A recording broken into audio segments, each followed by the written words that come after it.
नमस्कार, मनश्रीज रेसिपीमध्ये तुम्हा सर्वांचं खूप खूप मनापासून स्वागत. नवरात्रामध्ये आपण भगर आणि साबुदाणा यांचे वेगवेगळे पदार्थ तयार करत असतो, पण आज आपण अगदी सहजतेने झटपट तयार होणारा खुसखुशीत असा हा पदार्थ तयार करतोय. ते म्हणजे भगर आणि साबुदाण्याचं झटपट असं तयार होणारं थालीपीठ. चला सुरुवात करूया. यासाठी मी पाऊण कप भगर घेतला आहे आणि यामध्ये आपण पाव कप साबुदाणा घालायचा आहे. आता हे दोन्ही जिन्नस जे आहेत ते आपण मिक्सरच्या भांड्यामध्ये घालणार आहोत आणि याची छान अशी पावडर तयार करून घेणार आहोत.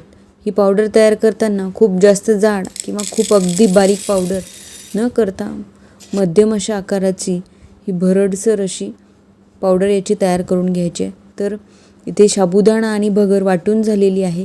अगदी बारीक रवा असतो ना, त्याप्रमाणे आपण हे दोन्हीही पदार्थ मिक्सरला फिरून बारीक असे वाटून घेतलेत. असे या टेक्स्चरमध्ये आपल्याला हे वाटून घ्यायचे आहेत. तर आता हे जे तयार करून घेतलेलं पीठ आहे ते आपण एका प्लेटमध्ये काढून घेऊया आणि यामध्ये आपण बाकीचे जिन्नस घालणार आहोत. तर सुरुवातीला आपण याचं वाटण तयार करणार आहोत. यासाठी मी 3 ते 4 हिरव्या मिरच्या, अर्धा इंच आलं आणि शेंगदाणे भाजून घेतलेले आहेत. याची टरकलं काढलेली आहेत, थोडी काढलेत, थोडी राहिलेली आहेत. तर हे संपूर्ण जिन्नस आपण मिक्सरच्या भांड्यात घेऊया आणि याची छान अशी भरड तयार करून घेऊ. तर या ठिकाणी हिरवी मिरची आणि शेंगदाण्याची छान अशी भरड तयार करून घेतली. आता सोबतच बाजूला मी मध्यम असे आकाराचे 2 बटाटे शिजवून त्याची साल काढून घेतली. हे बटाटे थंड झालेले आहेत. आता ते आपण अशा पद्धतीने किसून या पिठामध्ये घालणार आहोत. तर दोन्हीही बटाटे या ठिकाणी मी किसून घेतलेत. आता यामध्ये आपण तयार करून घेतलेलं हिरवी मिरची आणि शेंगदाणा यांचं वाटण 2 चमचे यात घातलं आणि पाव कप शेंगदाणा भरड असा वाटून यामध्ये घातलेला आहे आणि चवीनुसार मीठ घातलं. आता हे संपूर्ण जिन्नस आपण एकत्रित मिक्स करून घेऊया. म्हणजे बटाट्यामध्ये जे काही मॉइश्चर आहे त्यामध्येच आपल्याला शक्यतो हे पीठ मळायचं आहे. पण जर कोरडं वाटत असेल तर आपण थोडंसं 1-2 चमचे पाणी घालून याचा छान गोळा तयार करून घेऊया. तर इथे मी 2 वेळेस पाण्याचा या ठिकाणी वापर केला आहे. तर जवळपास पाव कप पाणी आपण या ठिकाणी एक्स्ट्रा वापरलेलं आहे हे मिश्रण तयार करून घेण्यासाठी.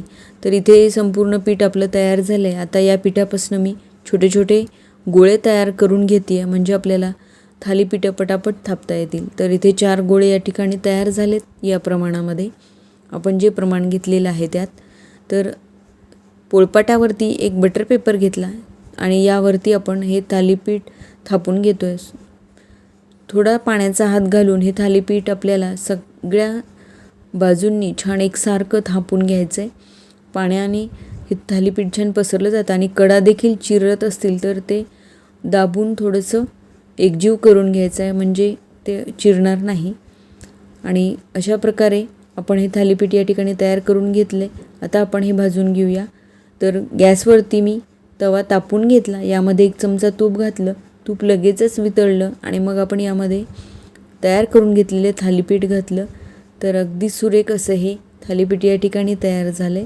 यावरती तूप सोडण्यासाठी मधून मी चमच्याच्या साहाय्याने थोडेसे छिद्र करून घेतलेत आणि यामध्ये तूप सोडलं. बाजूने देखील आपण अशाच पद्धतीने 2 चमचे तूप सोडलं, म्हणजे थालीपीठ अगदी छान खुसखुशीत भाजलं जातं. तर एक बाजू खुसखुशीत अशी भाजून घेतली आहे, खरपूस अशी भाजून घेतली आहे. दोन्ही बाजूने हे थालीपीठ अगदी खरपूस असं भाजून झालं आहे.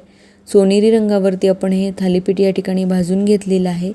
तर आता मी हे थालीपीठ एका प्लेटमध्ये काढून घेते. पाहू शकता अगदी सुरेख असं हे थालीपीठ अगदी 10-15 मिनटात आपलं तयार होतं. याचप्रमाणे राहिलेली थालीपीठं देखील मी भाजून घेणार आहे.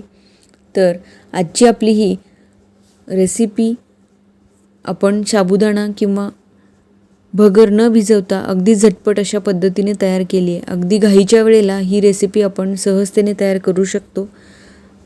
त्याच्यासाठी थोडीशी पूर्वतयारी म्हणजे फक्त बाइंडिंगसाठी आपल्याला बटाटा उकडलेला असावा किंवा याऐवजी तुम्ही रताळा देखील वापरू शकता. आणि अगदी सुरेख असे हे थालीपीठं या ठिकाणी तयार होतात. आजची रेसिपी कशी वाटली ते कमेंट बॉक्समध्ये नक्की सांगा. यानंतर आपण यासाठी थालीपीठांसोबत खाण्यासाठी कोशिंबीर करणार आहोत. यासाठी मी काकडी बारीक चिरून घेतली. यामध्ये आपण तयार करून घेतलेला ठेचा घातला, 1 चमचा, पाव कप दही घातलं आणि चवीनुसार मीठ यात घातलं. आता हे संपूर्ण जिन्नस आपण छान मिक्स करून घेऊया. अतिशय छान अशा चवीची चटपटीत अशी ही काकडीची कोशिंबीर आपण या ठिकाणी तयार केलेली आहे आणि या खरपूस अशा थालीपीठांसोबत अगदी सुरेख लागते. तर आजची आपली ही रेसिपी तुम्ही नक्की ट्राय करून बघा आणि तुमच्या प्रतिक्रिया मला कमेंट बॉक्समध्ये नक्की कळवा. कारण ही थालीपीठं खूप खुसखुशीत होतात आणि चटकन देखील तयार होतात. त्यामुळे अगदी घाई गडबड असेल तेव्हा आपण ही थालीपीठं तयार करू शकतो. रेसिपी आवडल्यास शेअर करा. भेटूया छानशा रेसिपीसोबत. धन्यवाद.